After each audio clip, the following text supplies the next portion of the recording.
today I'm going to be talking about things I would do differently when publishing when self-publishing my second book. This is the first book I self-published, and I did everything myself. And there's a lot of things I don't like about it, and so I'm gonna tell you, so then you can I don't know, maybe not make those mistakes or like those mistakes and redo them. Um, my book, and also in this, it's gonna be unedited, unfortunately, for you, because then you have to hear me go all that shit. And I will be taking breaks to drink my amazing coffee. So in this video, I will also be giving my book a review.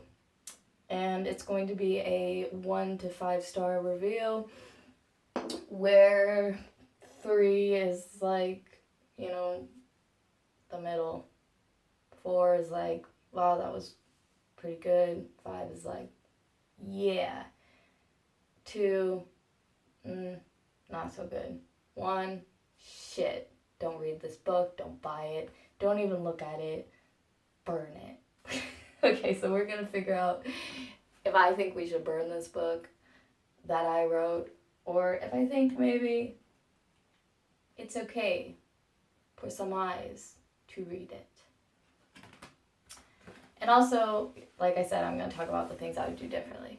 So the first thing is the cover. I did the cover on Canva, which is a free app, and I did it on my phone, and they have a section where you can create a ebook cover. And so that was my first mistake. I used Canva. I even paid to have this little go, so you can pay for specific stickers and things like that. And I made an ebook cover, and then when I went on to Amazon and make my actual cover, the printed cover, it must have lost quality, because when you look at it, it just is not clear. The white, it just looks, it's just not high quality. And so I would definitely, for my next book, either do more research on how to actually make a good cover, or I would hire someone.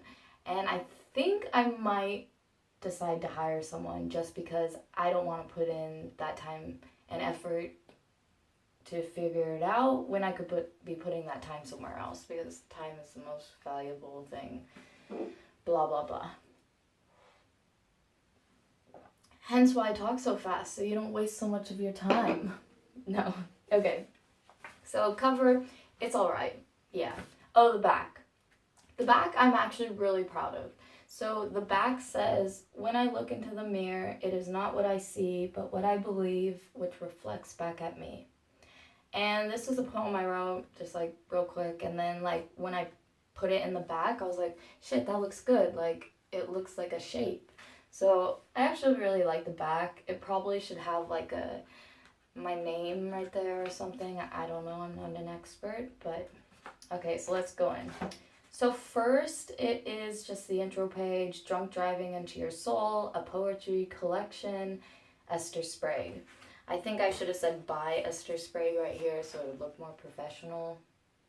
And I had trouble with the numbering, so this is actually page number 1, when technically in a book, your page number should not start until you hit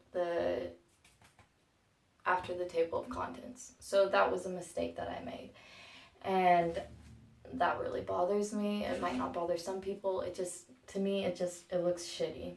And so another thing that I did, after this page, you go onto this page where you have the copyright and stuff.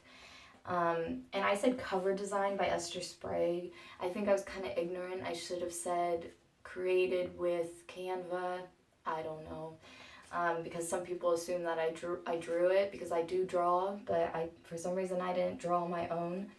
And on this page, this was a last minute ad that I think is complete shit. it says, I know I was special before you said so. That's why it was so easy to let go.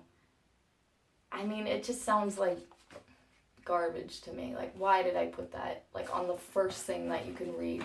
Especially next to the copyright page. It just looks so messy. Wow, I'm being really negative right now. Like, are we gonna even hit 2 stars?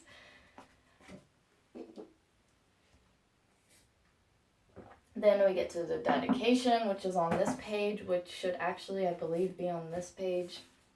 And it says, for my husband and my best friend, Tristy. Which I think is, straightforward. I didn't want to be like, make people gag, like to the most sexy man on earth. Oh, I should have done that. Okay, and then I put a Sylvia Plath quote. It's like such a popular quote right now. I took a breath and listened to the old bray of my heart. I am. And the reason why I put that in is because I just read Glass Stars by Sylvia Plath. And I recently have read some of her poetry. And she's not really my favorite poet. I feel like I should have quoted someone that I felt more strongly like united with, like agreed with, or just something more philosophical. I kind of wanted it to be like, because the whole book of Sylvia Plath is like kind of about her mental health and stuff, and a lot of my poems are about mental health, so it's not inappropriate to have that quote there. I think I'm like going back and forth on it. It's all right. And then we get to the table of contents, which just looks like shit. I don't know what happened, but when you see it, I had the hardest time doing the table of contents. So either next time around when I make my next book, I'm either gonna pay someone to format the inside of the book for me, or I'm going to study and watch YouTube videos and figure out how to do it, which is what you should do if you're gonna do it yourself. Because you see all these lines on the table of contents, that just looks... My friend Thor pointed that out. Like, it doesn't look professional. And I totally agree, it looks messy. And then we go on to the chapters. The titles are like on bell jars, on love, on strength, on the world, on heartbreak, on art. And the reason I decided to do that is because like traditionally they did that in like poetry books. I think they still do it, where if you're gonna have a collection of different poets together in a book, then you're gonna say on love, and then it's gonna be all the poems that are about love, on religion or spirituality. And so I wanted to like bring that into my book, a little bit of tradition, because most of it is not traditional.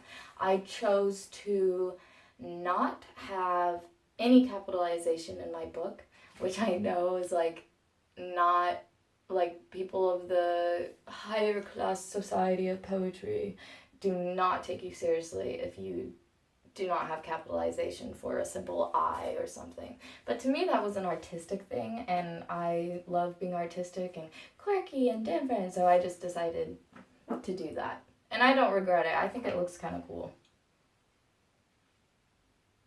And I know a lot of other poets have done it, like I don't know, I call them the Instagram poets, but they're really just a new breed of poetry that has been happening. Now,